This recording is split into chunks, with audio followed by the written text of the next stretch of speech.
I just gave Clyde a mic yesterday too, and he's not coming on. I'm a little sniffly, so that's why I might keep muting and unmuting. But yeah, I think we're all mic'd up now, so we should be a little more consistent. I don't know if it was last episode or episode before that where I couldn't get my mic to work, so like I sounded weird. I didn't sound bad, which was surprising to me. I just sounded weird just because like I'm very obviously unsure of where the microphone built into my laptop is.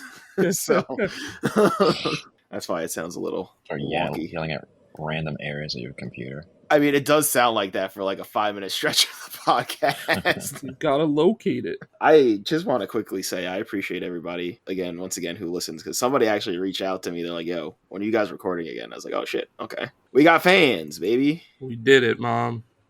I'm famous. We couldn't do it without viewers like you." All right, intro. Duh, we always do this. We would not be who we are if we didn't do this, though.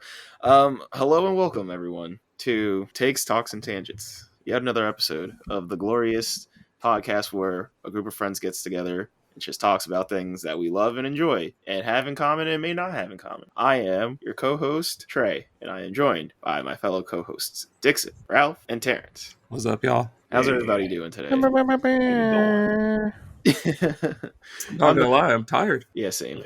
We went to Brew at the Zoo last night, and I'm too old for that shit. Damn, so we were all out last night. Brew at the Zoo? The Bronx Zoo does a thing where like they bring in a lot of vendors and like you can try different beers and ciders and seltzers and such.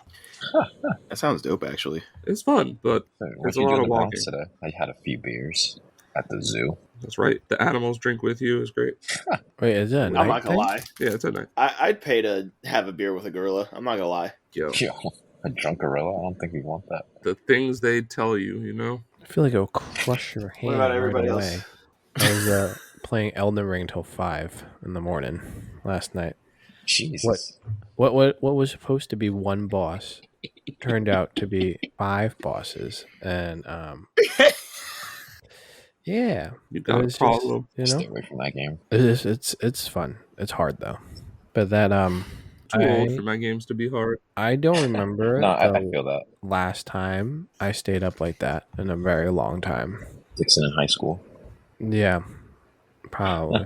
Yeah, no, once it's like past 10, I'm like, all right, time to go to bed. It's sleepy time. Pretty much. Even on a Friday, I go to bed at like 11:30 now. Listen, like man, I used to be able to do bad that about getting good sleep. and then wake up to watch Saturday morning cartoons. Whoa, what a segue. Look at that fucking professional ass transition. Holy shit, look at you. We all fucked it up by pointing it out. Oh, I didn't say anything. Just saying. I mean, I could just edit us out, but I won't. Quarters, which is also half of us, fucked it up by pointing it out. I know how to reduce fractions, motherfuckers. I don't. All right, well, today's topic, one of today's topics is, Jesus, I can't talk, our favorite Saturday morning cartoons. So, for those of us who don't know, Saturday morning cartoons are cartoons that are on Saturday mornings. I was going to say, if most of you couldn't tell by now, because we actually have some younger listeners now from the data we've been getting, which is crazy to me, to be honest with you. So for our younger listeners, if you weren't around when that was a thing, it's like Terrence said, they were just Saturday morning cartoons. However, it's not like they were serialized, because that was a no-no back in the 90s and the early thousands, because TV studios were like, syndication, baby. That's where the money is. So it is because... Yeah, because like literally reruns didn't exist until the late 80s, right? Or was it the 90s, actually? I'm not going to pretend I know the answer to that. I know reruns were a relatively new thing within our lifetime when we were kids. That's all I know. Anyway, so yeah, you would wake up. I mean, it depends on the station, because I remember one station started at 7:30. I think it was Fox Kids started at 7:30, and everybody else started at 8 in the morning. Yeah, it was like 8 to 12. Yeah, and it was, so the main players were ABC's One Saturday Morning. I remember that. Fox Kids, which went through several different iterations. Fox Box. Yeah, and then it became Jetix. And then Disney eventually bought it, and that's how the channel Disney XD came about. Great, because they bought it when it was Jetix. We said Kids WB, Fox. We're forgetting one. Weren't there 4? Kids W. Wait, you said Kids WB already? Yeah, I said Kids WB. PBS Kids. Well, that was like, man, I never PBX count Kids that. was always there for you though. Yeah, that wasn't only Saturdays. They were just always there. Oh yeah, you could be homesick on a Wednesday. They had it on. Yeah, man, they were always there for the Shit. support. But yeah, I think so.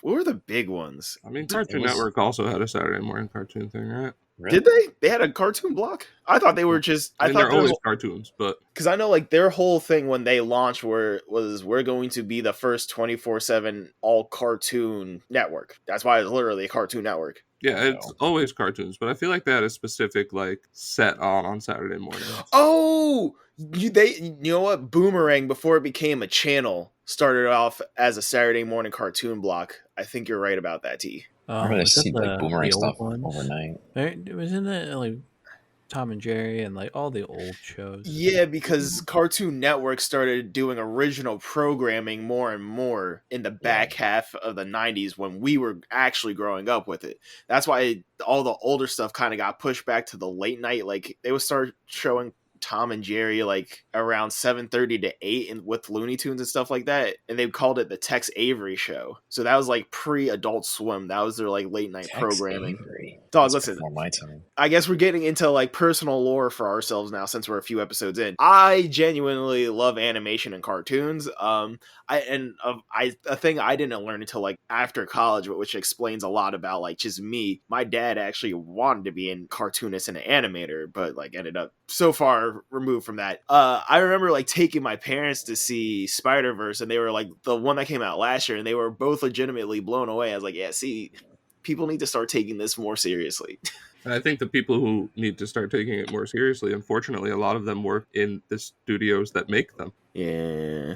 I think that's why like it's really good that animation has like the champions that it currently has right now with Phil Lord and Chris Miller. Guillermo del Toro to a certain extent now too, since he made his stop motion movie and he's always been like, yo, this is art, shut up. Wait, the director of like horror movies? Oh yeah. He made a stop motion Pinocchio when did that come out? Guillermo del Toro.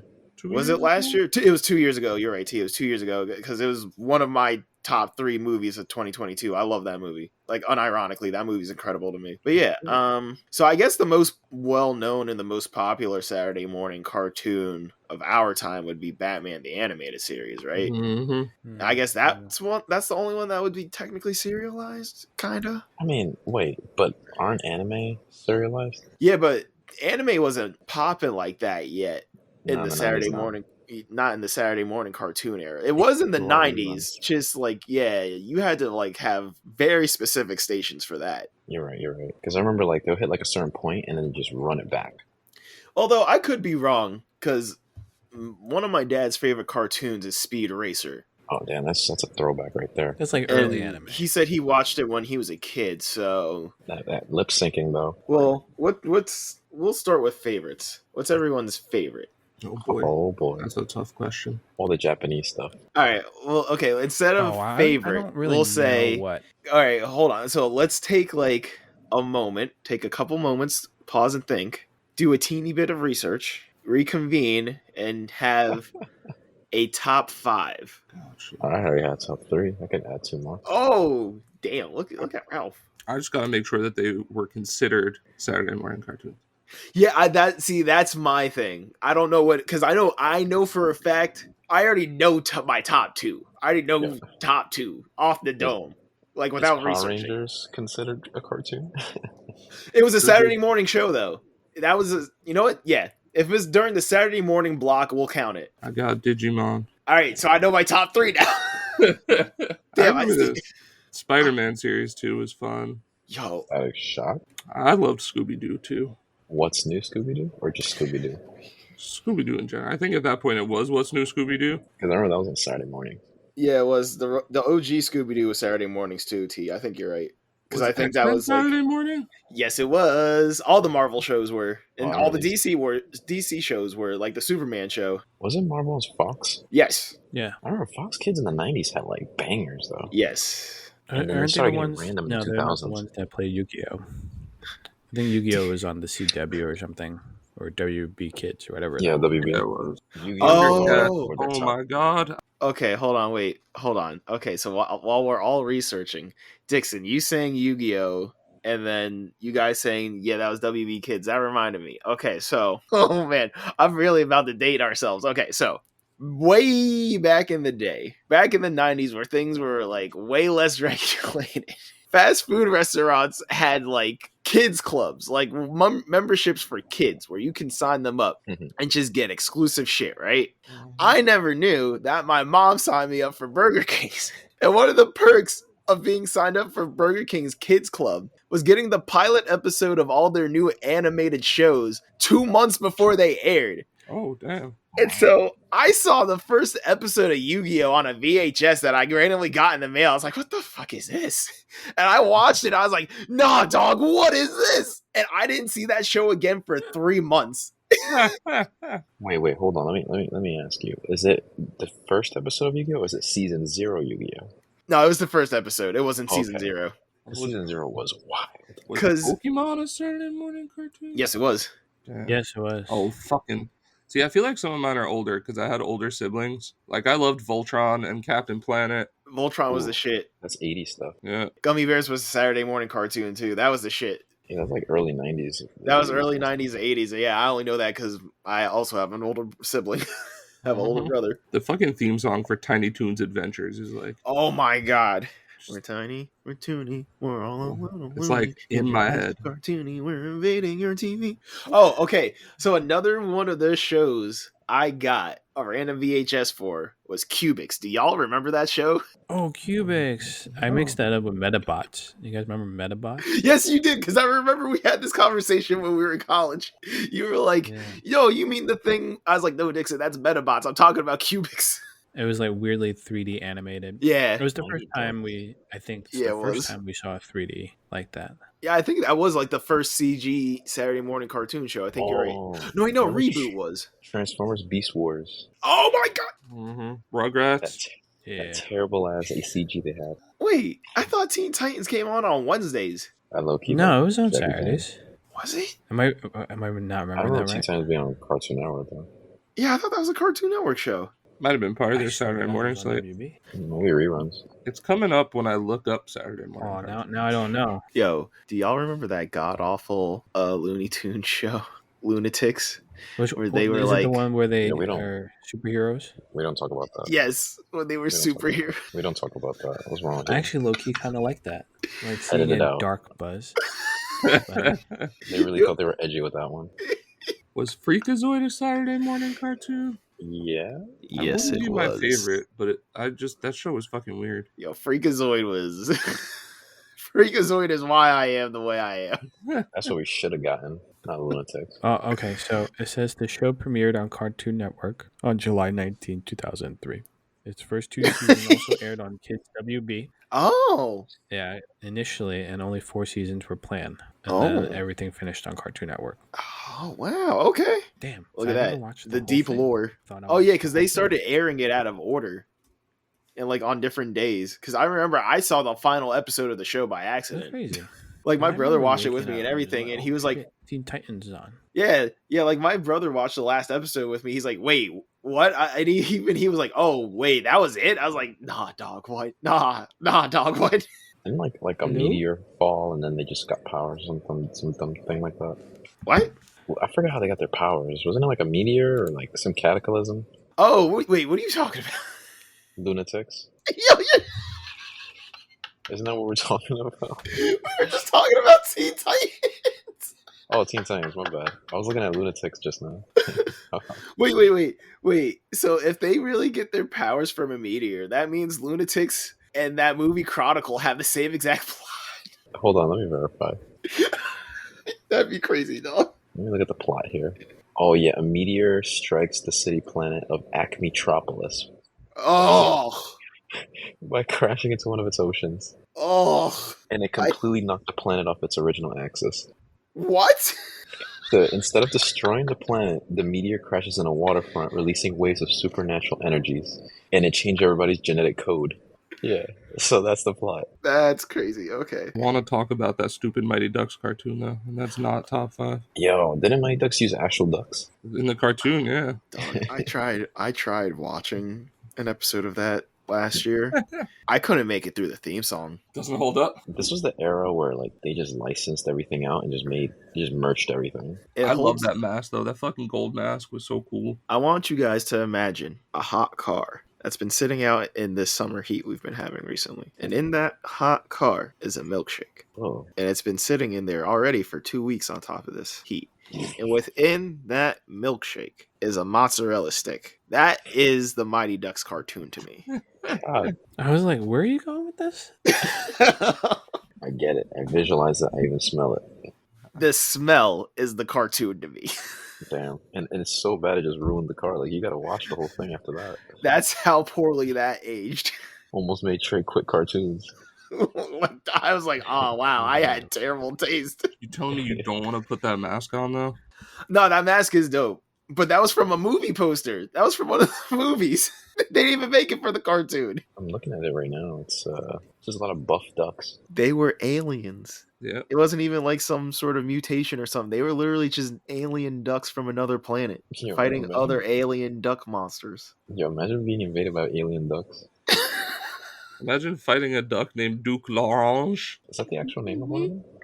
Yeah, that's the bad guy, I think. They named him after a dead version of himself. That's crazy. And their home planet was called Puck World, planet where everyone loves hockey. Yo. Yeah. Okay. All right. So you saying that reminded me of Space Jam. Have y'all ever thought about how crazy that like the plot of that movie is essentially Michael Jordan playing basketball with Looney Tunes so they don't all get enslaved, including Michael Jordan? Not to mention the fact that he's kidnapped to do it. Yo, that's what I'm saying. He gets kidnapped by the Looney Tunes and then is threatened with enslavement. Like that. That's crazy, dog. Damn, what an ultimatum you got there.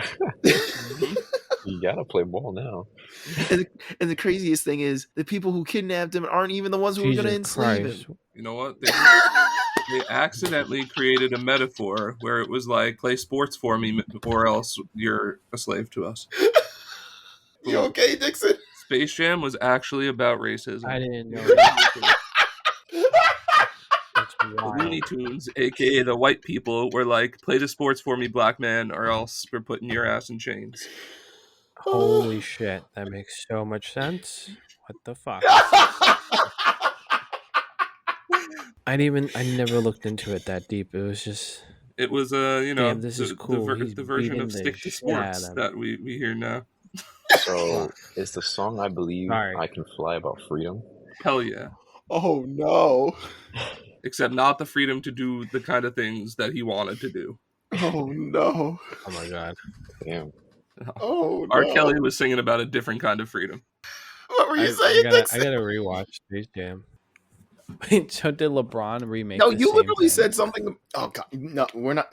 Don't talk to me about Space Jam 2. Anyway, no, you said something about somebody beating the shit out of someone. Oh, yes. No, Michael beating the shit out of friggin' cartoons. He's beating his enslavers, his oppressors. Yeah. Jesus Christ. He said, I'll play your sport, but I'm not going to do it my way. And then he stretched his motherfucking arm so long. I can't believe that. I still can't believe that. I don't know that was actually the point. I don't know if our social commentary game was that strong back in the day. All right. I don't know what order everybody's screen is on their screen, but to my right is Terrence. So Terrence, you're doing your top 5 first. All right. My top 5 Saturday morning cartoons.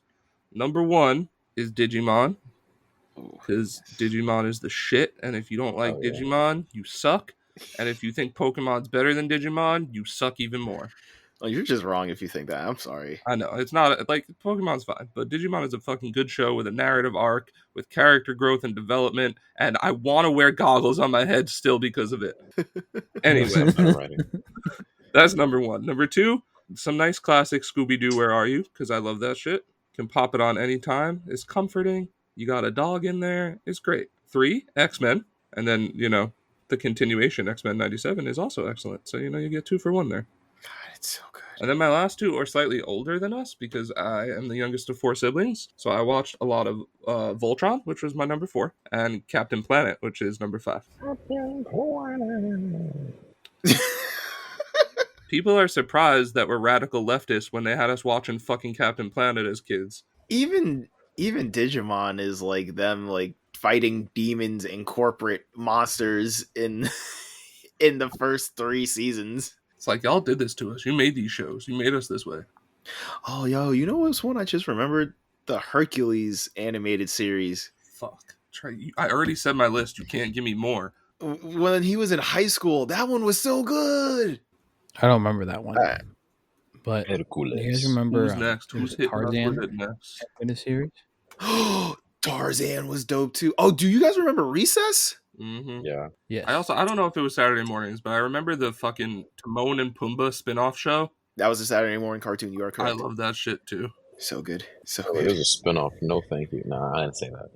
Yo, the Aladdin show was actually good too. Yeah, the night is just full of like friggin' spin-offs of movies. Jeez. Mm-hmm. Tie-in cartoons. They made one for Buzz Lightyear, I think. Yo, Buzz Lightyear and Star Command was my shit. Oh my god.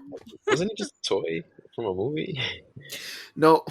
Okay, so Buzz Lightyear and Star Command was literally just the lore that they made for Buzz Lightyear for the first movie, for that commercial, made into a cartoon. So it is Buzz as an actual space ranger with a team working for Star Command. And they fucking And that's what Lightyear was. And that's what the movie Lightyear was. And people let that shit flop because they let a bunch of people say, "Oh, it's a gay movie." It's That movie was so good. Number actually. one, not a good reason to let something flop. That movie's so good. Wait, why did it flop? Because somebody didn't like it? What? Conservative people complain that there was a lesbian couple in the first 35 minutes of the movie, even though it's a still image of them like pecking each other on the lips for a birthday party, and that's it. I forgot that even happened, to be honest. Exactly, because it's literally 2 seconds. What the hell? So it was that, and then people were also like, I don't know what this is, because like Disney didn't advertise it as it is literally just the story that we made for Buzz Lightyear. Like, I keep saying the trailer for that movie should have been Andy walking into a movie theater, sitting down, and he's watching Lightyear. And then he realizes his toy was a person all along, and he has an existential crisis. Because wasn't the movie basically like what the show was in like the first Toy Story movie or something? Like what he watched in his universe? So the whole story of Buzz Lightyear the toy is that he is an action figure based off a character from a series of action films in the Toy Story universe that Andy is a fan of. So that's why he gets so excited when he gets the Buzz Lightyear action figure, not just because it's also the hottest toy on the market, but also because it's from one of the biggest action movies of his time. So that's what that movie was. It was the movie that Andy would have seen. Man. And that movie is also the first animated movie to have IMAX lenses created specifically for it. They programmed IMAX aspect ratios and designed set pieces around it. I mean, the benefit here is that now we know that Andy wasn't a bigot. Oh, wait. That movie was out. So what you're saying is that movie came out in like the mid-90s then? Yeah, that movie came out in like 1994, dog. That's some good CG for 1994. Not what do you mean? That was all did so much. That was all practical, Ralph. What are you talking about? They really went to space in the 90s. Oh, They yeah. sent a toy to space. Oh, okay. So like in Oppenheimer, they actually use real nukes. Well, actually, you know what? If it was the 90s, they would have just used models. True. As long as you don't use stop motion. Stop motion's for freaks. Stop motion makes... You really don't like stop motion. It makes me so viscerally uncomfortable. Oh, you would hate the stop motion Pinocchio movie then, because, oh, man. Oh. It's just not right. Things don't move the correct way. Wait. Does that mean you don't like Kubo and the Two Strings? I never watched it because I don't like stop motion. I don't even know what that is. The worst day of my childhood was one of the 57 times I was forced to watch James and the Giant Peach. That's different. That don't count. Was traumatizing as shit. Yeah, I was gonna say that. I feel like that one don't count. I feel like the motion is meant to. No, I feel like that don't count. I feel like stop motion in general is like it just makes you uncomfortable. It's like the same thing as like Uncanny Valley stuff where faces don't look quite right. It's like nothing moves quite right, and it's very unsettling to me. That's fair. All right. Well, since Dickson messed up the rotation, he is now under you. So Dickson's going next. We're doing top 5, right? Mm-hmm. It's Jackie Chan Adventures, Shaolin Showdown, Spider-Man. Oh shit! I forgot about Shaolin. Fuck. Sonic X, and don't know if it's considered a Saturday morning cartoon because I think it was on Nickelodeon or Cartoon Network, but Ben 10. I was Cartoon Hour. It was Cartoon Network. All right. I don't think that counts then. Give us number 6. Pokemon. So you're one of those people I just talked about that ranks Pokemon ahead of Digimon. The games don't count as part of the show. It counts. That's their ace right there, the games. Yo, it's crazy how many people you gotta say that to though, because they're like, "Oh yeah, no, that's true. The games are a separate thing." I'm like, "Yeah, dog." Like, so when you think about the show, when you compare the Pokemon anime to Digimon the anime, I'm like, "Nah, dog. Like, get out of my face." it ain't even close. Yeah, It's not. Because Pokemon doesn't have a real story anyway. Not that it doesn't have a real story, but it takes too long. It's an adaptation of the games, pretty much. Mm-hmm. All right, Ralph, you're up. All right, so number 1, I gotta go with my boy Terrence here, Digimon, especially the first season. After that, I would say Yu-Gi-Oh. Number 3, you know what? It really depends on the season, but that first season of Pokemon really did hit. Oh yeah. But in general, I don't know. It's below Digimon, so you're fine. Number 4, Dickson Reignited Memories, Jackie Chan Adventures. That's a show I didn't think I like, but boy, it's some good stuff right there. Number 5, actually no, you know what? Let me switch it. Number 4, Static Shock. Yes. Because like living in the city, I could kind of relate. Let's see, and then number 5 would be Jackie Chan Adventures, and I'm gonna give you guys a bonus. You guys remember Ozzy and Drix? Oh yeah, absolutely. Yeah. That was another one of those spin-off sequel shows. Dude, I learned so much about the human body. I was like, yo, white blood cells, that's where it's at. Treat those things with kindness. Those are my Who's the boys. voice for that? Chris Rock. Well, in the movie, Yeah, in the movie is Chris now. Rock. I forgot In the what show too? was. No, No, not the show. They got a different actor for that one. Damn, I forgot about Ozzy and Drix. Yo, Drix is Giant the pill. longest lasting cold pill of all time, bro. He's basically just ibuprofen. Oh, that's right. He was just a painkiller. Like, this motherfucker's Tylenol and Motrin lasting for fucking 5 years. I wish that shit happened in real life. They did explain in lore. He was gonna leave the body by going to the bladder, and then Ozzy talked him out of it. You can't make that choice. Also, don't forget, they went from a grown man to a teenage boy. I think it's just to make it more relatable to the kids. They're not even in Frank. They're in Frank in the movie and then go to a teenage, like, Latino boy, right? Yeah, he How the fuck was. does that happen? Did What? Frank give a blood transplant?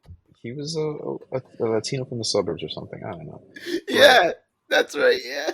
So he got, sexually transmitted disease or something. I don't know how he got it, but he got it from Frank. I think oh yeah, I remember? A mosquito bit Frank, sucked out the blood. That's how Ozzy got got transferred over to the kid. How the fuck did Drix get there? I think Drix was also wrapped up in it too. Oh my god. So Bill got inhaled by a mosquito! Yeah, it's stuck up to ibuprofen. Which is another reason why I hate mosquitoes, because I'm like, what if you suck up the wrong thing and pass it to someone else? What if he takes Ozzy out of me? People wonder why we are the way we are. They can't pass viruses. Oh, maybe they can. Yes, they can. Yeah, like malaria. I was gonna say, West Nile virus. Have you not heard of malaria, dog? Like Ralph just said. I forgot. That's why people in lots of parts of the world need to sleep with bug nets. Yeah. Good. Okay, so my top 5. I just realized this is only cartoons because none of us said anything live action, which is crazy because there's so much live action stuff now that I'm thinking about it. My top 5. Number 1 is Static Shock. I'm surprised by that number 1. Could never have seen that coming, Number 2 is Batman Beyond. Number 3 is Teenage Mutant Ninja Turtles. Both the 80s / early 90s version and the one from 2002 to 2004, especially the 2002 to 2004 one. Goddamn, man. Good stuff. Number 4 is Street Sharks. Mm. And number 5, because I keep forgetting, 4 Kids became Fox Kids turned into 4 Kids at one point. So the first time I ever saw One Piece was as a 4Kids adaptation, and it was terrible, but that was what got me into One Piece, so that's my number 5. Wait, Trey, wasn't there a shark, not a whale, called Moby Lick? Yup. That's in Street Sharks, baby. My man Moby Lick. Weren't they on rollerblades or something like that? Yes, they do. They're just listen. So I recently watched a movie called Warriors of Virtue. Warriors of Virtue. This movie. I promise this is gonna tie back to Ninja Turtles, because this is how about Ninja Turtles had an absolute chokehold on 90s children's entertainment. All right, so stick with me here. Warriors of Virtue is a movie about this 12-year-old kid. I can't remember his name, so I'm just calling him Kevin. Kevin, for some reason, wears a leg brace. Is there something wrong with Kevin? Was he in an accident? You never find out. So Kevin is quirky because Kevin wears a leg brace. And Kevin doesn't have a lot of friends except for his black best friend, because it's the 90s. So, hold Kevin... on. Did his black friend have a flat top? No, his black friend wears a Kangol. Oh, no. Oh.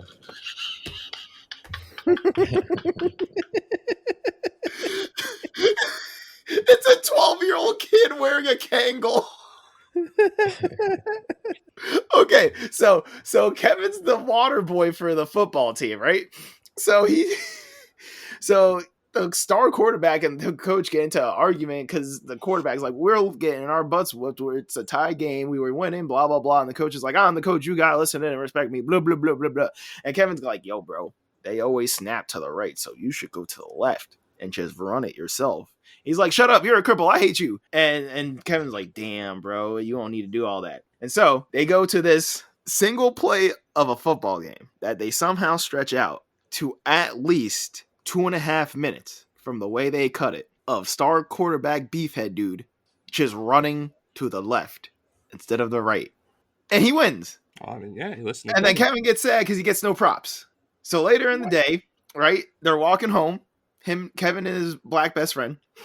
His Goon Squad shows up with the quarterback as the leader and 2 random girls, because that's how it was in the 90s. And then the black best friend's like, hey, you running your mouth, but my homeboy here is the one who told you to make the play, dog. Oh, no. And the girl's like, yo, is that true? And the quarterback's like, yeah, it's true. And, he's like, nah, I need all the attention, so we're going to initiate you into our group. You're a friend now. And the black kid's like, oh, no, that's a bad idea. And Kevin's like, nah, screw you, bro. We're going to be cool now. He's like, are you stupid? Like, he literally stops. He's like, are you dumb? So, flash forward. They're at this meeting. Go in this big-ass sewer, because it's the 90s, and apparently our sewer systems were huge. And there's this whirlpool, right, in the sewer with lights coming out of it, right? And there's a pipe over this whirlpool in the suburbs of America in the 90s. And they're like, yo, Kevin, you got to cross this pipe, bro. And then you got to tag the wall with this spray can. But be careful, because there's also this storm drain where everybody's poop is going to hit you and knock you into the whirlpool, dog. So you got to move fast. Kevin can't move fast because his leg is fucked up. That's true. So obviously the bully's like, look, it's easy. And the bully goes across, does it fine because he's not wearing a leg brace. And so Kevin tries to do it. And oh no, the poop hits him and he goes into the magical whirlpool. And now Kevin wakes up in the mystical land of virtue. Oh, he died. I'm not making this up. This is beat for beat how this happens. And then you find out the Warriors of Virtue are kangaroo people in actual human kangaroo suits. Oh my god. And that's the rest of the movie. And that's why I love Street Sharks, because it wasn't as bad as Warriors of Virtue. That's fair. What is this? I love me some Nah, he kangaroo died. people. He's in the afterlife. He died. Yeah. They actually make it super intense too. I'm like, dog, this is horrible. I feel like a bad person for watching this. Also, Kevin can magically walk and run in Virtue, and it's never explained how or why. And he starts moonwalking, and I'm like, this is not There's Just to nothing show wrong. his skills. I was like, this is not funny or cool. Also, it's okay to like not be able to move like everybody else. I was like, I know this is the '90s, but Jesus. You might be interested to know that the budget for that movie was $35 million, and it made at the box office $6 million. I mean, how do you even market that? I mean, to kangaroo lovers all across the world. I wonder if it's sold well in Australia. Dog, people want to be. His name is Ryan. Oh, that's close. His description in the cast section on Wikipedia is just a young boy with a disabled leg. Yeah, well, that kid wasn't, or that actor wasn't actually a disabled actor, so Well, I mean, it was the 90s. The 90s, baby. Oh, Doug Jones is in it. Fuck yeah, we love Doug Jones.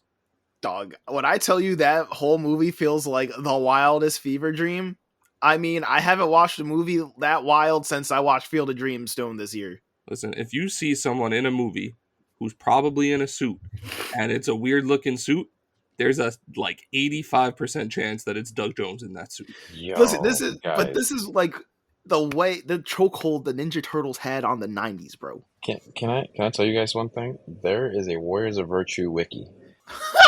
Someone went out of their way to make this. Yeah, I think we should have a viewing. Oh God. Let's watch Warriors of Virtue together. You know what? I want to watch it. I'm not even lying right now. I'm intrigued. Do it. Let's watch the disabled kid drown and go to heaven where kangaroo people exist.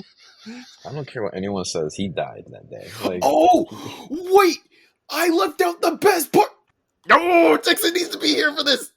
No, Is it because the place he goes to is inspired by China? no, it's because I witnessed one of the most well choreographed sequences I've ever seen, but it was also one of the most Americanly specifically racist things I've ever witnessed in a movie. Oh no. whoa, That's hold true. on. A second film titled Warriors of Virtue: The Return to Tao was released on October 22nd, 2002. That's right. Oh, double feature, baby. I think they were called the Warriors of Virtue. The land was called Tao, but I think the overall world was still called Virtue. Wait, Also, so it's there's other animals, but they never explain why there are humans and animals. Yikes. The evil guy's name is Lord Komodo, and the storyline says that Lord Komodo desires the boy, which, first of all, phrasing, as a key to enter the real world. Yo, Terrence, there's so much phrasing in this movie, dog. Ryan Warriors is of rescued Virtue. by the protectors of Tao, 5 humanoid kangaroos, each imbued with the 5 elements and virtues. Yo, you guys want to hear something funny about the reception? Warriors of Virtue received a negative reviews from critics. Film critic Cale Klein was so physically distressed by the film that he actually vomited during initial screenings. I don't know how true that is, but that's Dog. wild. They look fucking terrible. So, They look god awful. It's like they made a great setting for a stupid story. we're watching it, right? I mean, I need to be incredibly intoxicated to watch that movie again. You say that like it's not a better thing to do it that way. It's so bad it could be good. The second one is apparently even worse, but the second one doesn't seem to have any kangaroos in it. I didn't even know there was a second one. Okay, Ryan so and Chucky, is Chucky the black friend, yes, are taken to the parallel universe of Tao where they learn to become warriors of virtue. they turn into kangaroos. I don't see any kangaroos on the poster for the second one. Did they just get rid of the kangaroos?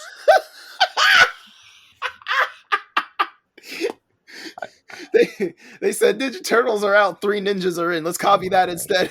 Oh my god, are we about to talk about 3 Ninjas? Because that shit was my childhood. Wait, hold on. Are there any other honorable mentions anybody wants to sneak in for Saturday morning cartoons? I got No, you. because all I can think about now is 3 Ninjas. Nobody mentioned Batman the Animated Series. You mentioned Batman Beyond, but we should probably... I mentioned that at the top. I said that was probably the most popular and most famous one. Magic School Bus. Just want to make it clear, we are ranking favorites, not best. So. Yes, favorites, not best. One just popped in my head and then I immediately forgot it. Crap. I mean, Ralph made me remember Yu-Gi-Oh!, which would probably be number 4 on my list if I redid it now. I mean, we could always come back to this when we actually try to do best. I think, you know what would be a good guest episode to have like an extra person on? Are you about to say have James on for Yu-Gi-Oh? Well, I was gonna say have a guest or two or three, and we can do a Saturday morning cartoon March Madness style bracket. Yes, I think that would be a lot of fun. that would be much fun. We need to make sure it's an odd number of people though, so we can vote and make sure that we can't tie. That's true. Oh man. All right. Well, I'll save the story for another day. Warriors of Virtue. I I wonder blame if I can watch Dickson. it anywhere. I watched it on Tubi. Wait, streaming? Wait, you watched it That's so recently? fitting. Yes. Okay. So It is because on I'm Tubi. still doing that three a week thing. I was like, yo, I remember seeing a movie about fighting kangaroos when I was like 3 or 4 years old, but I don't remember shit about it. And I found it. I was like, oh, bet I'm gonna watch this. And I was like, damn, I should not have watched this. Got a crisp 18% on Rotten Tomatoes. Audience score is 47 though. I was gonna say I don't think that shit would be that high now, dog. All right. We are done with Saturday morning cartoons.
Our next topic. Sorry, we don't have as smooth of a transition as Dickson provided for our first one. Nah, he's too good. But yeah, the next topic for our show for today's or this episode, whatever day, night. Anyway, favorite endings, not best. Again, please note we are not saying best. Same thing with the last episode. We said our favorite things of 2024 so far. These are our favorite endings of anything. It could be a book, movie, show, an album, a song, musical, blah, blah, blah, yada, yada. Who would like to go first? Me. Go ahead, Terrence. Take it away. I started this podcast with you guys to trap you all into this conversation that I've been meaning to have with the entire world for years now. First, I have a question. Has anybody else here watched Lost? I have watched almost the entirety of the show. You haven't seen the ending? Oh no, I watched that shit live, bro. Me and you have talked about it before. You understand the ending. Oh yeah, yeah. Just want to make sure I'm not insulting anyone who's on the call. Not only is it my favorite, but Lost has the best ending of any TV show that I have ever seen. And the discourse around it frustrates me so much because if you don't understand it, if you think it's too convoluted, it's genuinely just because you are too stupid or you were not paying attention. And I don't mean that to be rude, but I hate when people like shit talk a show or a movie or a book or anything because they don't understand something that happened. Just because you don't understand something that happened doesn't mean that it's the show's fault, right? Because the ending is actually fairly straightforward and simple. You just need to think about it for more than 5 seconds, which I think is sometimes something that people don't want to do. But I won't spoil it because I know it's been out for forever, but I won't spoil it because it's a great ending and everyone should watch it and be surprised by it. But my favorite ending of anything all time is the ending of Lost. I think it is emotional. I think it pulls all of the threads together that are necessary to be pulled together. That's another thing people don't like about it, is that every single question's not answered, but you can't really do that in a show that lasts for 7 seasons. But everything that you need to know, you wind up finding out. And yeah, so Lost, best ending ever in my opinion. And if you don't get it, I am sorry that you don't get it, because it would make your life better if you got it. That's my TED Talk. I will get off my soapbox now.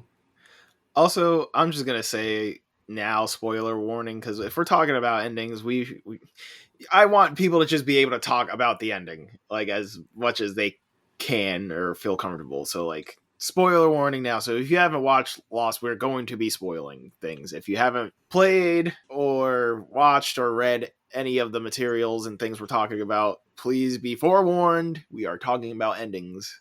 All right, bet. So then I'm going to spoil it. Yeah, go ahead. The ending of Lost, right? So what people don't understand is people are like, it was fake the whole time. Nothing on the island ever happened. And you're wrong if you say that. The first 6 seasons of Lost take place on the island, which is the fictional setting of this story. And then the last season, there are 2 concurrent storylines where there's the storyline that's happening on the island that they're all trapped on. And then there is a storyline where they all got on the plane and the plane never crashed. The storyline where the plane never crashed is not the actual storyline. It is taking place in the afterlife. It is all of these people in the afterlife coming together and finding each other at the same time to, as the show says, move on together to whatever is after what they're going through. It's like a form of purgatory, I think, is the best way to describe and interpret it. So like that separate storyline where they never crashed, they are all dead in that storyline. They've died at different times over the course of the series or after the events of the series, but they all come together at that time because time doesn't exist in the afterlife and find each other and get ready to move on to what comes after. I think the really cool thing that it does is that the ending that takes place in a church where they do move on, where everybody realizes that they're in the afterlife, is a non-denominational church where they have like symbols from almost every religion you can think of present in the church. So it's kind of representative of religion as a whole as opposed to a specific religion. But yeah, if you don't understand what happened at the end of Lost, you're not supposed to understand the island. The whole point of it is you're not supposed to understand the island. What you're supposed to understand is that this is a group of characters who shared the most important moments of their lives with each other. And then in the afterlife, once they have all died at their separate times, they find each other because they love each other, because they have spent this much time together, because their lives were so unbelievably intertwined, and they move on to the afterlife together. Yeah, I remember when that aired, I got that. Even even like we were like what, 6th, 7th grade? So we were like 13, 14. I think a little later than that. So like I know it wasn't high school, so it was like maybe 8th grade-ish. So yeah, we were like 13, 14. And like I don't feel like that really I don't feel like too much of that went over my head. I think the reason why is just because like to me, long form storytelling especially on a show like Lost, the reason why it works so well is the character work. Mm-hmm. And so the whole point of that final season with that alternate timeline was showing how much these people meant to one another and how their energies, their beings, their very souls found their way back to one another in order to move on to something better. And that's all that ending was trying to say and do. And I thought it's always beautiful. And I feel like that's something we kind of need more of. It's just like a story that's trying to say, hey, no matter what you go through or what you went through, the people around you are still here with you because they love you. And at the end, the people around you are what matters, right? Yes. Like, there's a lot of mysteries throughout the story. The show is not trying to answer all of those for you. So if you're going in with that lens of like, I don't understand why in season 4 episode 13 this thing happened. That's not how you're supposed to consume this piece of art. Yeah. It is meant to be a strong character-driven work of art that is about the relationships that you form with people and how much those relationships mean and how much you grow as a person because of those relationships. Yeah, that's why I have a problem with people being obsessed with canon, but that's an entirely different episode. We could have a whole episode on that. Ralph. So, best ending or worst ending? Favorite. Best. Oh yeah, favorite. I'm sorry, favorite. Or honestly, if you have a least favorite, because I don't know if I have one off the top of my head. I don't have a favorite, but I do have like one that comes to mind right about now. Okay. Some people, this is probably a controversial take. The end of the Truman Show. Yo. Is your controversial take that you do or don't like it? I'm okay with it. Is that controversial? I don't know. Some people be like, why were they more angry? I can fight some people if I have seen like people. I have seen people that said they didn't like it because some people were just like they stopped caring about Truman as soon as it was over. But I was like, that's just how real life works. That's a commentary, people. Yeah, that's on purpose. Yeah, like that's not a flaw. That's a function of the narrative. That is part of the point of the narrative. Yeah. It is literally a period on the story. And not only that, it's a representation of how people consume media. Like, you can watch horrific things happen on the news, and then the 7:30 hits, the news is over, and you're like, all right, time to eat dinner. That's how we function as people. It sucks that we do. But everybody's turn off their TVs. They're like, all right, the show's over after like 20 years.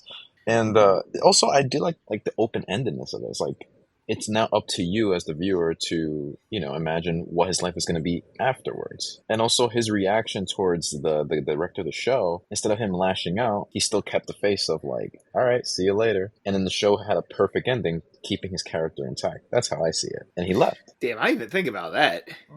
Because he could have been like, fuck you, asshole, I'm out of here. But he didn't. And you know what? The people who want him to respond that way, probably full of anger themselves. And like, anger isn't the only response to traumatic events that people have. A lot of people respond differently to traumatic events than anger. And I think realizing your entire life has been a television show is like among the most traumatic things that can happen to a person. And he had his moment of lashing out leading up to that point. So, like, he already went through that. And it's crazy, too, because I feel like the average person, if they found out they were going through that, they would absolutely not just leave and let it be the way I feel Truman kind of did. Because, like, it wasn't even about, like, revenge for Truman. He just wanted freedom. Yeah. He just wanted to live. Fiji. Yeah, he just wanted the freedom to live his life on his own terms. Yeah, that's all. Yeah, man. I was okay with it. I was like, you know what? Yeah. This is a nicely told story from beginning, middle to end. Yeah, I'm with you. Yeah, that movie has like some incredible pacing with the way it tells the story. Trey, you got one? A favorite? Or a least favorite? I don't know if I even have a least favorite. I'm trying to think of favorites in general, just like any kind of favorite. If I'm thinking of endings of stuff from like recent memory, like I talked about Dragon's Dogma 2's ending being one of my favorite moments of the year so far, just because of like the themes and the narrative of it all. What else? You know what? I know I keep talking about this movie and nobody's really seen it, just because a lot of people on the internet have been mentioning it. They've been talking about the ending of it. The ending of Challengers I liked a lot, actually. That movie had a good ending. Oh, you know what? Clyde and Dickson would be very disappointed in me if I didn't see Kingdom Hearts 2. But I think Kingdom Hearts 3 might be one of my favorite endings. Ooh, that's a controversial take, I believe. Yeah, because a lot of people didn't like the way that game ended. And you know what? I'll fully admit, I was one of those people when the first time I played that game. I went back and I replayed it, though, 2 or 3 years ago. And I was like, oh no, like, this is a full story. Like, outside of, like, one plot thread that they intentionally left open because they're doing Kingdom Hearts 4, which they had said before 3 even came out. They're like, we'll keep making games with Sora, but like, this villain's gotta go. It was literally just because, like, all right, so since we're talking about it spoiling things, I don't know why it didn't really fully click with me and fully hit with me. Like, I knew he died, but like the second time I played that game, I was like, nah, this kid for years has been fighting a war he doesn't understand solely for the fact that he can just protect his friends and keep his friends safe. And in the end, it literally kills him, but he still manages to keep every single person he loves alive. He's a child soldier. And they really hammer that home on the third game of just like how much of a child soldier Sora has been this whole time. Because like from the jump, people are like, yo, you gotta stop fucking around and you gotta like level up, dog. And he's like, yo, I thought I was, to be honest with you. Did you guys not play 2? And I then, locked in for that. and that's like the whole game with Sora. People are like, dog, you gotta do better. And then he literally reconstructs his soul to go back in time to save his loved ones and dies again. Yeah. Like, twice. Like, come on, dog. Like, that's so good. The fact that the power of his love for the people in his life is so strong that he's literally able to reconstruct his soul and sacrifice it again to make sure they don't die, dog. Also, he did die before in the first game. Yes. Technically. Yes. That's what I'm saying. Like, he literally takes ride or die to the most extreme level possible. If he can't ride, then he's gonna die. Sensing a common theme here. Our favorite stories seem to revolve around relationships. True. Oh, True. I guess we're all longing for something. I feel like we could like slightly shift gears towards controversial endings. Oh, the ones that we liked or didn't like? Just controversial endings in general and just talking about them. All right, so my hot take about controversial endings, one in particular, there is nothing ambiguous to me about the ending of Inception. Correct. Yeah. There's nothing ambiguous about it. That shit starts to wobble, my guy. But not even that. Like, he straight up says, it don't matter. Yes, like, it's not his totem. It doesn't, whether it wobbles or not, it's not his totem. So it wouldn't be able to tell him. Also, on top of that, there are like so many reasons it doesn't matter because he doesn't care. He just wants to get home to his kids in an honest way. And like, even if it's not real, the character at that point doesn't give a shit anymore. Yes. He's like, I'm with my family. I don't care if this is real. This is where I want to be, so I'm gonna just be here. That's the point. Yeah, Inception's not really ambiguous at all. It's a good ending, I think. Yes. But not really ambiguous. I also think about, if we're talking about Leonardo DiCaprio movies, about the ending of, what do you call it, Shutter Island. Okay, all right. I have not seen that movie since I saw it in theaters in high school, so I legitimately don't remember shit. So they do this whole thought experiment, right? Where, again, spoiler heavy here, they make Leonardo DiCaprio realize what happened in his life that drove him to become a patient at an insane asylum. Those are words that people use then. I just want to make it clear. Those are not my words to describe people who are receiving mental health help. But in the end, there's like some sort of recognition, right? He seems to remember what happened and why he's there. And then he wakes up the next morning and is back in his delusion. And the question here is he actually back in his delusion, or is him remembering what happened to him so yes. overwhelmingly awful that he just chooses to pretend he's stuck in his delusion still, so they will lobotomize him so he does not have to remember it anymore. And what happened to him is his wife killed his kids. His wife was unwell and killed both of their children. Yes. So that's not great. But the question is, like, I think my interpretation of it is that he does remember what happened, and he's like, this is so painful that I just want them to shove the hot poker up my nose and take them brains out. I remember having that same reading of it when I first saw it as well, to be honest with you. But I think a lot of people have questions about that ending and like, which one is it? I don't know. It feels pretty clear to me, but also people read things different ways, except the Lost ending. If you didn't get that, you can go fuck yourself. But I guess adding on to my ending then, I guess another reason, because you said controversial, I guess a reason why it could be considered controversial also is because like the story straight up says, oh yeah, by the way, you rebuilding your soul and going back in time literally violates the laws of nature. So if you do this, you are dead forever because you are literally violating the laws of nature and time and space by doing this. And I'm like, oh, they're actually hammering home consequences for a hero's actions. Mm-hmm. And that's probably why people didn't like it. People want good things to happen with no consequences, which I understand wanting sometimes, but... Oh, I think we talked about this before, but I know one that'll stir the pot. Oh, hit me. Controversial, hot take of mine. Even though I was disappointed with it at the time, Mass Effect 3 ending isn't that bad. Mass Effect 3 ending is good. Yes. I don't even, it's good. I wasn't mad at it. I really wasn't. I'm sorry. I just want to know where else people wanted this to go. It just felt Like it lacked that catharsis, in my opinion. And I don't know what that hole needs to be filled with, but it wasn't filled. I think that's the point. I think the problem is that the Citadel DLC needed to just be part of that base game. Fair. But you know what? If they did that, it would have messed the pacing, though. Yeah, but at the same time, it's like you said, I guess, yeah, you're right. There isn't that catharsis, but I don't know. Maybe that's why I like Synthesis so much, because like it is the most. Closest. Yeah, it's the most cathartic one. Even though for some people they say the most cathartic one is Destroyed, just because you see Shepard take a breath, but you don't even. That could be Shepard's final Only breath. if you have the military readiness rating to get that. I didn't have the online pass to get it. Yep.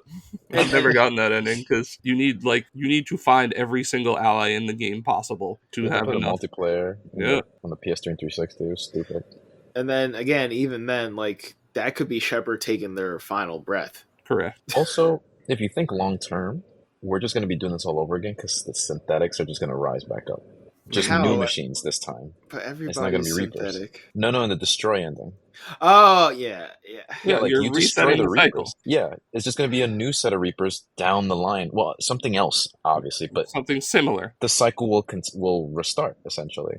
Yeah. Well, I think what we're talking about is, I guess, the inherent problem with endings that no matter how definitive an ending could be or isn't, some part of us is going to project what we want on it or what we wanted out of it onto it. So, and a lot more people will do that more than others. Like some people will be like, well, I expected it to end like this, so it's bad because it didn't end the way I expected. I'm like, no, that's not how it works. You didn't write the story. That's not how it works. But I want it to end this way. Yeah. Or like people will say an ending is bad because one specific thing that they wanted to happen and the ending didn't happen. Like, yeah, expectations kind of ruin actuality sometimes, and we need to learn to not expect our expectations to always be what happens. Yeah, you can't have your expectations be met with everything. That's just not going to happen. If it did, man, would life be great. I got another one for us. Hit me. Could Jack and Rose both have fit on the door? I gotta look at the image of that door again. See, I want to say yes, but also James Cameron knows more about water than I will ever understand, so I don't know how to answer this question. I mean, Mythbusters did an episode where they said that it was plausible that both of them could have been on the door. Yeah, and then like 2 years ago, he's like, no, that's bullshit, because I'm going to prove it by spending money on a documentary. Nah, see, here's what would happen. If he tried to get on the door, it would have tipped it over and they both would have fell in the water. I'm looking at it that's now. what I was always thinking, but I don't know. Because they would have to, they could have clearly, cuddled to fit, but in the transition of him getting on, the weight would have pulled the whole thing down. Yeah, I think they would have had to try to, get on at the same time. Yeah, the risk would have been too high. But at that point, you might have already both died of hypothermia anyway. Yeah, so, I still stand by the ending. All right, Kate Winslet is okay. What else? Planet of the Apes, Tim Burton remake. Is that the one from the... Which one? When did that one come out? That was the 2001 one with Mark Wahlberg. Oh, I saw that one. I saw that. Yeah, I saw that in theaters. Like, my mom took me and my brother to see that. Is that the one where they go to the Lincoln Memorial in the end? Yep, and it is, in fact, an ape. Yeah. So my question is, was he on a different planet, or did he go through a time loop? That is the question. Okay. Which the original, I believe, actually answers at the end, because he sees the Statue of Liberty. Yeah. And it's just he was on Earth the whole time. Yeah. But this one, you don't really answer it. You damn dirty human. That ending, I feel like maligned for good reason. It's kind of stupid. It feels like a twist for twist's sake. Oh, okay. Well, then, you saying that reminded me, I do have an ending I don't like. Hit me. And I feel bad for saying this because the director was there at the screening of the movie when I saw it. I did not like the ending of Glass. Ooh, interesting. I loved Unbreakable. It's literally one of my favorite movies of all time. I love that movie dearly. Split is a phenomenal performance from James McAvoy. Oh my, that was one of the performances I remember seeing. And as I was watching a specific scene, I'm like, I'm never going to forget this performance, ever. And then Glass. Okay, so I love Samuel L. Jackson in that movie. He's going off. Bruce Willis he's going off, and so is James McAvoy. So my problem with the ending of Glass, right? It spends the whole movie trying to psychologically deconstruct these real life superheroes, villains type figures. And by the end of the movie, they all realize, like, no, they actually have powers, whatever, blah, blah, blah. And Bruce Willis's character, who, like, can literally throw men who are, like, balls of tissue paper, his only real weakness is water because of childhood trauma that he kind of sort of works through in the first movie and then kind of sort of works through again in this one. He dies by being drowned in a puddle by two dudes. Damn. Yeah. That super strength would have come in handy there. Yeah, I'm like, wow, this completely undermines everything he just went through in this movie and the previous movie. This is disappointing. So that's why I only own Unbreakable. I don't even own Glass. I've only seen Unbreakable. I haven't seen either of the other two. Split, I think you would enjoy. Glass, you would enjoy until you get to the ending.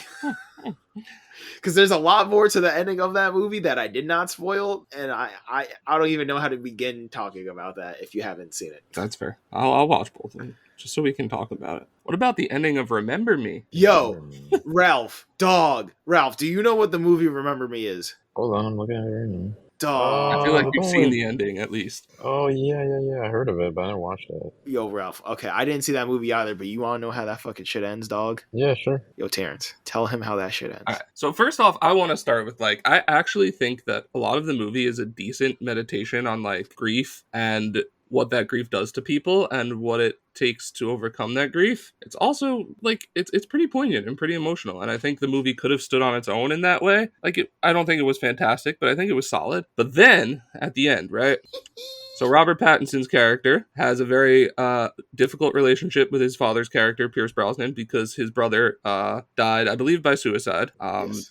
And so they have a very contentious relationship because he kind of blames his father a little bit, and his father, like, has kind of distanced himself, and, like, they never had a strong relationship anyway. So it's just, they're not very fond of each other. So at the end of the movie, right, Robert Pattinson goes to his dad's office, and he's sitting in his dad's office waiting for his dad to get there, and he sees in his dad's office that he has a bunch of pictures of, like, him as a kid in his office in the desk. And he's like, wow, maybe my dad does actually love me. This is pretty cool. Maybe I can fix my relationship with my dad. That would be an emotionally, like, thoughtful ending where, like, we can show that you can kind of overcome these sorts of trauma together. But then, right, they move the shot changes, and his sister is at school, and written on the blackboard at his sister's school is the date. Ralph, would you like to guess the date, since I know you've probably seen it? Yeah, actually, I can't even imagine. The date is 9/11/2001. Okay, I thought I was going to say that, but I didn't want to. That's why I was like, you know what? Let him say it. So you're like, oh, it's 9/11/2001. That's weird. And then the shot goes back to Robert Pattinson in his dad's office, and he walks to the window, and he looks longingly out the window like, wow, it's good to have a dad who loves you, finally. I feel good about my life. My brother's dead, but I'm moving past it. My dad loves me. I have kind of fixed my relationship that the whole movie has been about. And then the camera slowly pans out. And where is Robert Pattinson? He is in the World Trade Center. Oh. And then, that's not even the worst part, right? Because you're like, oh, really? You're going to do this right now? But then there's a shot of his dad getting out of his limo after having just dropped his sister off at school and looking at the World Trade Center, which has clearly just been hit by a plane. Dog. I thought it just ended with him looking out and it's the World Trade Center. I didn't know Dog. Mm-hmm. They don't show it, but they show his dad get out of his limo and look up. See, when people talk about trauma porn, that's what they mean, bro. And I struggle with this ending, to be honest with you, because I do enjoy, like, fictional stories set alongside historical events. Like, not necessarily historical fiction, but fictional stories that take place around and include larger events. And if this was part of the plot and not, like, haha, surprise ending, I think there's a way that you can make it work. But it's just, it doesn't feel, it feels icky. I mean, yeah, you finally have a character heal after, like, a movie-long journey, only to have their family go through the exact same cycle again because you're gonna murder him in the most completely emotionally manipulatively way possible. Like, what was the point of that? I want to have been in the writer's room for this, because I wonder, like, if the writers had any sort of trauma associated with the date and like, or like, I want to include my own trauma in this in a way, or if it was just like how do we make the ending that's already emotional like a roller coaster ride instead? And that's not great. That's not a great way to use one of the worst things that have happened, at least in our country. We do far worse things to other people, but you know. But yeah, as I think all of us as native New Yorkers, like who were alive and like I remember 9/11, it's not great. I mean, Trey, you're New Jersey, but New Jersey is the same thing for all intents and purposes here. Well, no, because like we have 9/11 memorials all over New Jersey. There's even one in my county park here. Yeah, I mean, so many people from New Jersey worked in the towers. Yeah, like I was gonna say, I always tell people one of my core memories of 9/11 is seeing my school librarian running through the hallways screaming and crying. And it wasn't until like a couple of days later I found out her husband worked in one of the towers. I wasn't sure if he was alive. Yeah, the collective survived, by the way. He's trauma good. faced by like everyone here is pretty solid. Like that informs so much of our childhoods, especially living here. Like we can talk about how like a lot of the trauma is kind of co-opted, I think, by other people around the country. I feel like that's a valid thing to talk about, but not for us and not right now. But yeah, this movie fucking weird that they chose to do that. Yeah. Especially in the moments where you've just had a character like come to an emotional realization where he's like, maybe my life is no longer going to suck and maybe I can have the opportunity to heal and to move on with my life with my family, and it's like surprise. Yeah. So that's a much maligned ending. I think with fair point, that's probably not the greatest ending that you could have come up with there. Just let the emotional weight of the movie sit on its own. Like, you had an emotional ending already. A lot of people have issues with their parents, especially a lot of young men with their fathers. And to hint at the fact that you can kind of heal and mend those relationships is already a fairly emotional ending. Nah, you can't heal. You have to keep traumatizing people. Fuck that healing shit, bro. But yeah, that's a bad one. I guess to like start winding down and closing it out and bringing it all back around, one bad ending that I know we're all familiar with because we all witnessed it together. Because I don't know why this just popped in my head.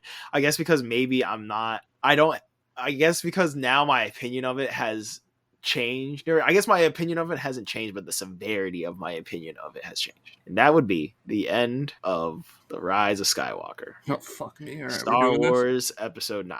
And the only reason why, I was going to say, the only reason why I bring that up is because we were all there collectively. Like, everybody on the podcast. I think Dickson was the only one who wasn't there. We all saw it together. We all did, yeah. So, Ralph, I know you and Clyde aren't big Star Wars fans. Like, actually, I remember Clyde straight up saying this burnt out any interest he had in Star Wars because, like, he said he loved Darth Maul, and that was one of the reasons why he didn't keep going with Star Wars because he didn't like Darth Maul died. But he's like, he loved how much we loved it, so he's like, yeah, well, I'll give it a try. And then he saw this, he's like, nah, I'm good. Not a good movie to give it a try with. I followed and watched pretty much the first, like, the other 8 movies, and I was like, all right, I'm interested. And then that, I was like, oh. So I want to let you talk about it, Trey, because I think that your opinion has gotten less severe over time, whereas mine has gotten more severe. So we can have an interesting conversation about that. So I think the only reason why mine is less severe is because I understand what they were trying to do. This is my overall opinion of the Disney Star Wars stuff lately in general, to be honest, of this whole era of like Disney running Star Wars. I understand the idea. I understand the intent. It was just executed so miserably that I just can't get behind it. Now, what do you feel was the intent? To me, the intent behind it was it wasn't necessarily just to placate fans by making her a Skywalker. I think it was also just because they focused on legacy so much to the point where like they had to do something with it. They were just like, okay, well, what if we have her be adopted into the family? That way it's like an orphan origin story. And that works in comic book stuff. It doesn't really work in Star Wars, where the whole point is that everyone can make a difference as long as you have hope and you are capable. That's not the point of that movie. Yeah, and don't lose faith and don't lose hope. And that's not really where that comes from, because ultimately, if we're gonna be like completely honest about it, it's really about Palpatine being a phrenologist. And so they just leaned into that. And so they're like, you know what? Just make her a Skywalker. And yeah. I mean, So I think I have a slightly harsher opinion of the ending, and I think my harsher opinion encompasses the whole ending. But I want to preface it by saying Star Wars is really hard to have conversations about. Because not only do people care so much about it, not only is the conversation so vitriolic and toxic and disgusting a lot of the time, but also it's 3 trilogies of movies that are spread out over the course of 45 years. Literal generations. You can say all you want about it being the Skywalker saga, but from 1977 until 2001, Luke was a nobody, kind of. His dad was a Jedi, sure, but you don't know his dad was the chosen one. Leia literally calls him farm boy in almost every single movie. And so, we have conversations about lore and canon in Star Wars, and it's all so stupid. Because the canon has changed so many times, the lore has changed so many times. What is correct is what the people who are creating it tell you is correct. If you don't like that, go enjoy Legends. That's fine. You don't have to enjoy it, but conversations about what is and is not canon, what is and is not correct lore are just stupid. Because, one, it's a fictional universe where people play with fucking space microorganisms to manipulate the things that happen around them. And why are we having these kinds of conversations about what is feasible and not feasible when I can manipulate microorganisms around me to move shit, to convince people of things, to feel what's going to happen in the future? We're suspending disbelief already. So why are we choosing to draw a line where we suspend our disbelief? And I think that's a bad faith and stupid argument. Excuse me, I've said this to a lot of people recently, that as much as I enjoy his movies, I blame this new wave of plot holes and things not making sense, not only on just Cinema Sins, that whole dumbass YouTube channel, but also Christopher Nolan to a certain extent. Just because of how grounded and well explained his worlds are, everybody's well, everything needs to be like that. I'm no, it doesn't. Because one of my favorite genres of movies and games is sword and sorcery, where it's literally just a fantasy world with magic and swords, and the magic is not explained and the main conflict's not explained. There's just an adventure and there's a conflict around it. And that's what Star Wars was. It was literally just a kid on a farm who unintentionally gets dragged into a war, storms a castle with an old wizard and a ranger, saves a princess, goes back to the castle to stomp in the gate and destroy it. That's literally Star Wars: A New Hope. And I love science fantasy. Mm-hmm. Yes. And if you think about the fact that, at that point, Darth Vader was not Luke's father. Anakin was not Luke's father in that lore yet. George Lucas can say all he wants. That man was flying by the seat of his pants. He didn't know that this movie was going to turn into this. He didn't have fucking 8 sequels planned already. He saw how successful it was, and he was like, how do we pivot and make this story continue to be interesting? Yeah, because I read the graphic novel adaptation that Marvel put out a couple of years ago of one of the original drafts of Star Wars, when it was just called Star Wars, not even Star Wars: A New Hope. It was just Star Wars. And Luke is actually Anakin's younger brother. I forget their dad's name, but Luke gets murdered on their home planet before they even leave their home planet and meet the rebellion. Anakin was the main character. This man is not gonna have a brother and a sister make out if he has already planned to make them a brother and a sister. Yeah, that was weird. Again, Luke died in the first 10 minutes, dog, in his original draft. So much fucking lore and so many lines are in the original trilogy are rendered completely pointless and incorrect when you take into account the sequels and the prequels. And it's stop arguing about lore. Just it doesn't exist until someone says it exists, and then it exists. You can't. There is no comprehensive lore for Star Wars that makes sense without just writing off parts of the movies. Well, I think that's probably why I love that game Dragon Age Inquisition so much, because so I guess that's another good ending then. Let me talk about Rise of Skywalker ending. Yeah, go. And then we'll end with Inquisition ending, because I don't want to... The Rise of Skywalker ending, to me, suffers from a lot of different things. It suffers from the fact that they had 2 filmmakers with very different visions make a trilogy together.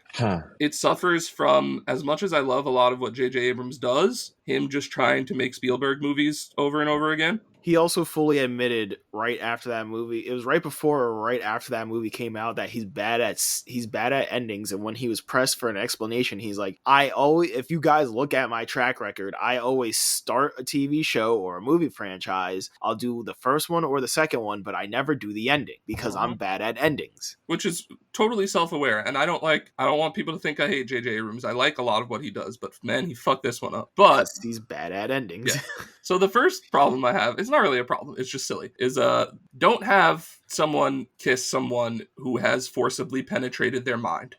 Yeah. That's not a great look. First of all, I understand that at that point Ben is redeemed, but that doesn't mean that you want to kiss someone who has violated you in some way. Second of all, the presentation of that whole exchange. I understand exactly what happens, right? We talk about like force healing throughout a lot of that movie. We talk about force healing, like they've expanded the lore on force healing a great deal for that reason. Like Ben is essentially giving Rey his life force in that moment. But the way that it's staged and the way that it happens is so poorly done that everyone who I saw it with, everyone in the movie theater laughed when it happened. It happened when we saw it together too. Yep. It's so poorly staged. So at the end of the movie, right, Rey is like unconscious, assumed maybe dead or dying. We don't really know. And like Kylo Ren or Ben at that point kisses her. They have their little exchange, and then he just fucking flops. And again, we understand what happened there. He's giving her his life force, and that's fine. They've established that in the lore by that point. It's totally cool. I don't have a problem with that. But the staging and the directing, I imagine, because Adam Driver's a phenomenal actor, the directing there, like, it just makes it funny almost. So that's one thing that I feel like is mildly, like, really takes you out of the moment. We're ignoring the plot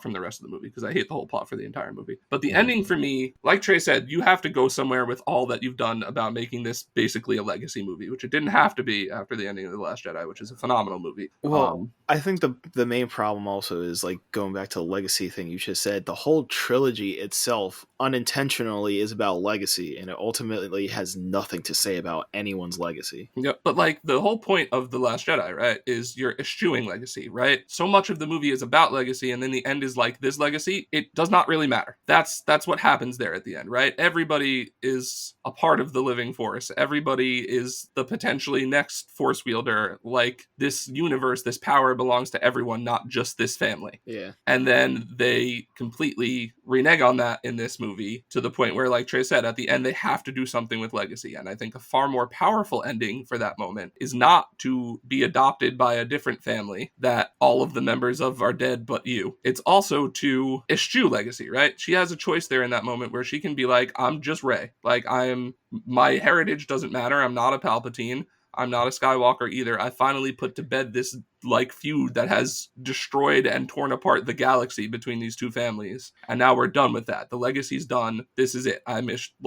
That's a powerful ending to me. I think another thing, too, that really speaks to how disappointing that ending is the fact that you can go on YouTube and, like, see reactions of people, like, shouting at the screen, don't say you're Skywalker, you're just Rey, just say you're Rey. It's corny, it's cheesy, it's like... Yeah, it's very predictable, and I think especially after how unpredictable of a Star Wars movie The Last Jedi was, for people to be able to see that coming 25 miles away is I also feel like, damning. Like, one of my biggest problems with it too is, like, right, the original trilogy does this with Anakin. Anakin is redeemed and then immediately dies, right? So he faces no real repercussions for what he's done. It's like, it feels to me a lot like Catholicism, right? Where you're like, if I apologize on my deathbed and I'm really sorry, I can do whatever the fuck I want for the rest of my life. That's what fucking last rites are in Catholicism, which is insane. But anyway, Anakin's like, I'm redeemed now, I can peace out. There really are no repercussions for what he does. I understand you can say death is a repercussion, but I really don't think that's how the movie treats it. I think it's a much more powerful ending. Instead of having Ben die, right? He is redeemed, and then you can have him face repercussions for his actions. I think especially in a society where we're consistently seeing people not face repercussions for their negative actions, to have a character like this have to deal with what he's done and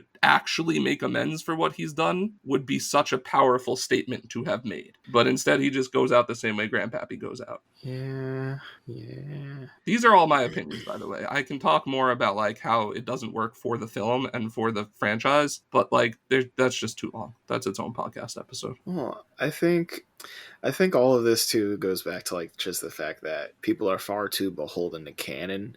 And that's probably why, the Spider-Verse movies are as popular as they are, because they're like big middle fingers to the whole idea of canon. Because really what matters is the way these characters make us feel and the stories we're able to tell with these monolithic, and sometimes not even monolithic, these people they have these extraordinary abilities but still have problems just like us. Which is why Marvel's always been so popular, because they're street level. That's why a lot of stuff in Star Wars works, because a lot of it is still actually kind of grounded in interpersonal drama. Mm-hmm. And I think that's why... Oh, yeah, right. So to close out, I think that's why, like, going off everything you were saying, Dragon Age Inquisition to me was always one of my favorite endings of a video game, especially within context of the final DLC, Trespasser, because you essentially find out one of your traveling companions the whole time that was with you was an old elven god, and in the Trespasser DLC he essentially tells you almost all of your history is incredibly incorrect. Most of what you know about magic is wrong. Most of what you know about history is wrong. I was like, oh shit, so literally almost all the lore of this world, it could just be completely changed at any moment. That's incredibly dope. And it's because like it's based off the fact that within this world elves were enslaved by humans, so a lot of their world got destroyed. And I'm like, oh wow, that feels incredibly familiar. People can't connect to their past culture because they were destroyed and enslaved. Wow. I'm just like, oh wow, man, they can do whatever they want now. And they also told a very impactful story, because canon doesn't matter.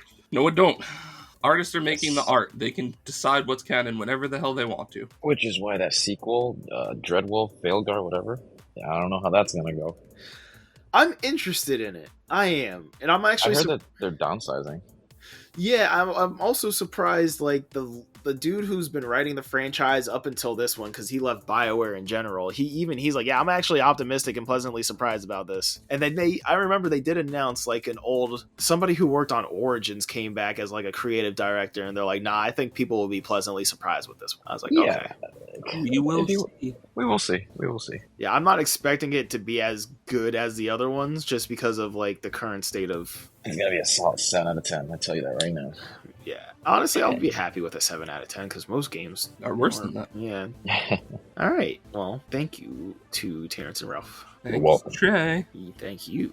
And thank you to Briefly Dickson. Oh, yeah. Sorry to Dickson for not being able to be here for the rest of the discussion. But thank you to listener, everybody, everywhere. Well, mostly just here in America, because we're not global yet. But someday, we'll get there. We're coming for you. But yeah, thank you to everybody. Thank you to everybody who always listens, provides the feedback. We appreciate it. We love you. Any last things from you guys? No, I'm good, baby. If you didn't understand Lost, watch it again. Oh, we have socials now. I don't think we promoted our socials on the last episode. That is true. We're on X and Instagram, right? We are on X. We are on Instagram. Yeah. We're on the hub. We will. Once we get video working, we'll be able to post some clips on Instagram, and we'll make a TikTok too. That'll be fun. Yeah, I actually got to figure out what the hell's going on with my video. This was fun. We'll try to be a little more consistent. But yeah, we're all grown adults with busy schedules. It happens.